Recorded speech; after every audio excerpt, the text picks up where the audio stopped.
మీ అందమైన ప్రయాణం ప్రారంభించండి. 49 మీ తల్లిదండ్రులు కావాలనే కలలను సాకారం చేయడానికి సహాయపడుతుంది. నమస్తే. Welcome to Suman TV. ఇప్పుడు అధిక ఉష్ణోగ్రతలనేది బాగా పెరిగిపోతూ వస్తున్నాయి. ఈ ఉష్ణోగ్రతలు పెరుగుతున్న కొద్దీ కూడా చాలా రకాల అనారోగ్య సమస్యలు కూడా తలెత్తుతూ వస్తున్నాయి. సో, చాలామంది వాటర్ తక్కువగా తీసుకోవటం వల్ల డీహైడ్రేషన్ కూడా అయ్యే ఛాన్సెస్ ఎక్కువగా వస్తున్నాయి. డీహైడ్రేట్ అవ్వటం వల్ల శరీరంలో ఎటువంటి మార్పులు చోటు చేసుకుంటాయి. ముఖ్యంగా కిడ్నీ పైన ఎలాంటి ప్రభావం పడుతుంది డీహైడ్రేషన్‌తో అనే విషయాన్ని తెలియజేసేందుకు మనతో పాటు ఉన్నారు జనరల్ ఫిజిషియన్ డాక్టర్ రాజేష్ చుక్కాల గారు. Hello sir. Hello.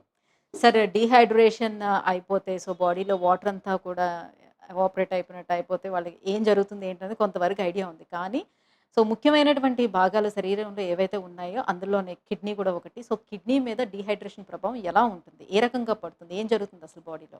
So summer టైంలో మేము ఫ్రీక్వెంట్‌గా చూసేది నెగ్లిజెన్స్ ఆఫ్ టేకింగ్ ఒకటి. వాటర్.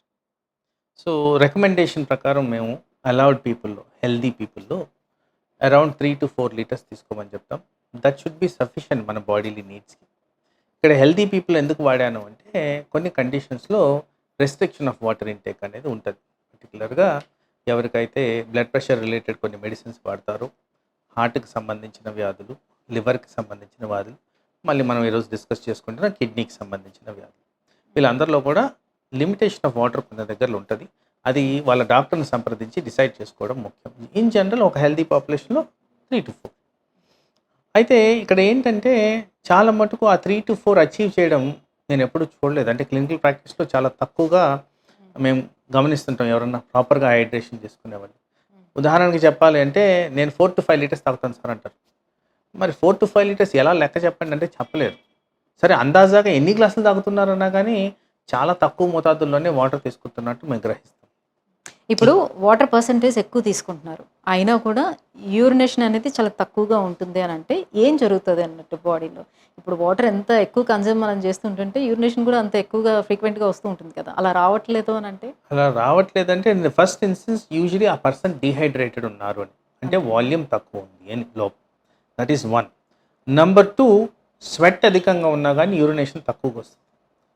చెమట చెమట రూపంలో ఎక్కువగా బయటకు వెళ్ళిపోతుంది. వచ్చేస్తుంది అంటే కాబట్టి. జనరల్‌గా అరౌండ్ 800 ml అంతా చెమట రూపంలో మన బాడీలోంచి వెళ్ళిపోద్ది.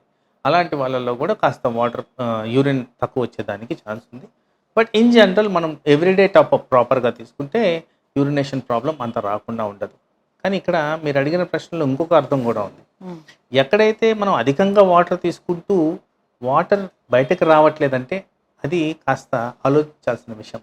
ఇది అగైన్ సంకేతం ఏంటంటే heart failure, liver failure, kidney failure. ఎక్కడైతే నేను ప్రికాషన్స్ ఉన్నానని చెప్తున్నానో ఎక్సెస్ అమౌంట్ ఆఫ్ స్టోరేజ్ బాడీలోకి వెళ్ళిపోతుందంటే అది రాంగ్ నోషన్. వెంటనే మీ డాక్టర్ని సంప్రదించాలి. అది చాలా ఇంపార్టెంట్.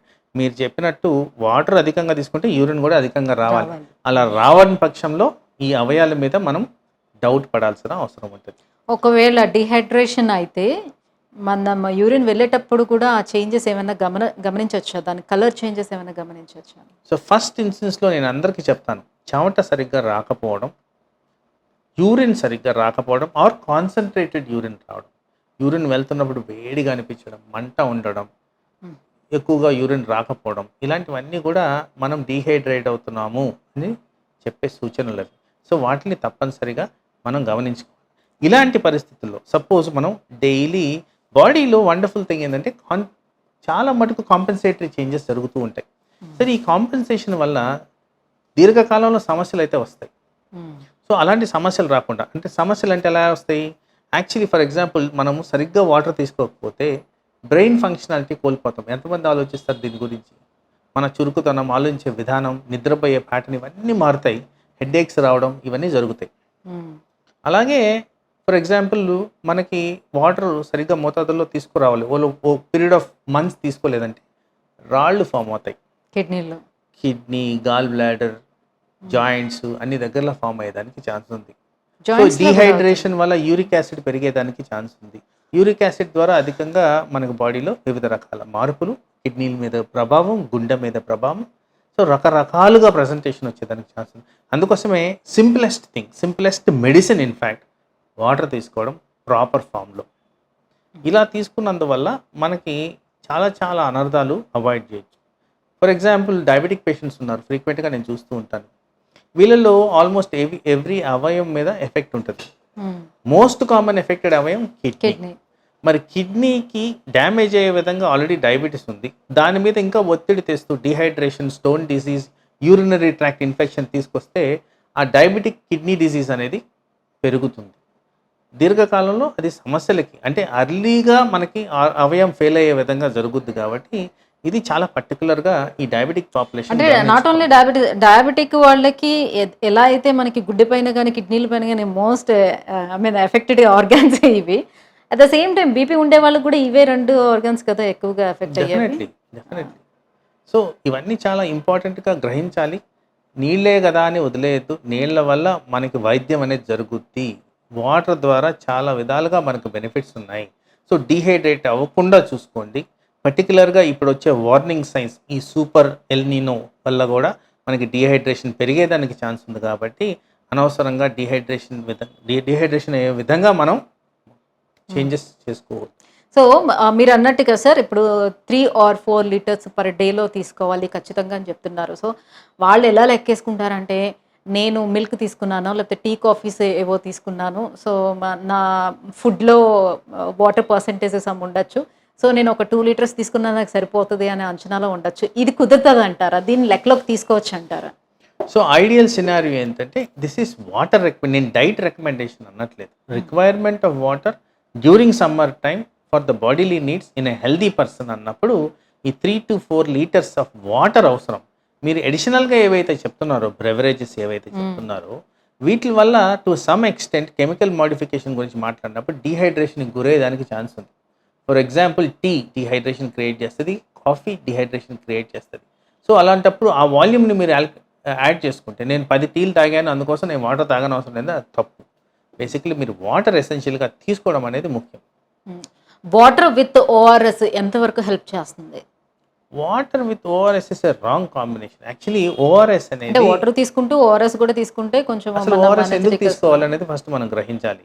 ఎందుకంటే ఓఆర్ఎస్ అనేది అది డీహైడ్రేషన్ కండిషన్ కాకుండా డయేరియల్ కండిషన్స్లో ఇంపార్టెంట్. అక్యూట్ గ్యాస్ట్రో ఎంట్రైటిస్లో అది treatment of choice, not for just summer exhaustion గురించి ఓఆర్ఎస్ కాదు మనకు కావాల్సింది. ఏదైతే హోమ్లీ ప్రిపేర్డ్ మనకి ఏవైతే సబ్స్టిట్యూట్స్ ఉన్నాయి, like barley water, sabudana water, గంజి, పప్పు మీద నీళ్లు, కొబ్బరి నీళ్లు, ఐస్ యాపిల్ వాటర్, ఇలాంటివన్నీ కూడా మనకి useful for hydration more than ORS. ఎందుకు పర్టికులర్గా ఓఆర్ఎస్ గురించి ఇలా మాట్లాడాల్సి వస్తుంది? ఓఆర్ఎస్లో అధికంగా సాల్ట్స్ ఉంటాయి. ఇప్పుడు ఫర్ ఎగ్జాంపుల్ మీరు అన్నట్టు బ్లడ్ ప్రెషర్ పర్సన్ ఈ ఓఆర్ఎస్ తీసుకుంటే ఆయన సోడియం లెవెల్ పెరిగిపోయి బ్లడ్ ప్రెషర్ పెరిగేదానికి ఛాన్స్ ఉంది. అలాగే డయాబెటిక్ పేషెంట్ తీసుకుంటే దీంట్లో అధికంగా షుగర్స్ ఉంటాయి, దానివల్ల అనార్థాలు జరిగేదానికి ఛాన్స్ ఉంది. అందుకోసమే ORS is not the substitute that should be required. Dehydration టైంలో water is the most important. Water ఫార్మాట్లో ఏ ఉన్నా కానీ మంచిది. సో ఆల్రెడీ డయాబెటిక్ నెఫ్రోపతితో బాధపడుతున్న వాళ్ళు ఎవరైతే ఉంటారో మరి వాళ్ళ పరిస్థితి ఏంటి? ఈ టైంలో ఉష్ణోగ్రతలు ఎక్కువగా ఉండేటప్పుడు ఎలాంటి జాగ్రత్తలు తీసుకోవాలి? ఎందుకంటే వాళ్ళు వాటర్ తీసుకునే కండిషన్ అనేది ఇప్పుడు ఉండదు కాబట్టి ఏం చేయాలంటారు? వాళ్ళు ఎటువంటి జాగ్రత్తలు తీసుకోవాలి? ఇక్కడ నేను ఎప్పుడైతే ప్రికాషనరీ మెజర్స్ కొన్ని అవయాల్లో ఎఫెక్ట్ అయిందని చెప్తున్నప్పుడు డయాబెటిక్ నెఫ్రోపతిలో కూడా ఇదే వర్తిస్తుంది. ఎందుకంటే డయాబెటిక్ నెఫ్రోపతి అనేది ఒక పెద్ద టర్మ్. దాంట్లో స్టేజెస్ రకరకాలుగా ఉంటాయి. కిడ్నీ పరిమాణాలు బట్టి stage 1, stage 2, stage 3 and stage renal disease ఇలా ఉంటాయి. ఇది ఏ స్టేజ్లో ఉన్నారు, ఎంత టాలరేట్ చేస్తున్నారు, డయాలసిస్ తీసుకుంటున్న వాళ్ళు కూడా ఉంటారు కదా. సో ఇలాంటి వాళ్ళందరూ కూడా వాళ్ళకి కస్టమైజ్డ్ నీడ్స్ అనేవి వాళ్ళ డాక్టర్ గారు అడ్వైజ్ చేసిన ప్రకారంగా తీసుకోవాలి. ఇన్ జనరల్ మేము రికమెండ్ చేసేది ఇట్లాంటి కండిషన్స్లో 1.5 లీటర్స్ అరౌండ్, అది 1.2 ఉండొచ్చు, 1.5 ఉండొచ్చు, పేషెంట్ కండిషన్ బట్టి ఆ వేరియేషన్ అనేది తీసుకుంటూ ఉంటాం. Right, thank you sir. Dehydration వల్ల వచ్చేటువంటి కిడ్నీ సమస్యలు, దానికి ఎటువంటి జాగ్రత్తలు తీసుకోవాలి, ఎవరు తీసుకోవాలి, ఈ విషయాలన్నీ కూడా వివరించినందుకు థ్యాంక్ యూ సో మచ్.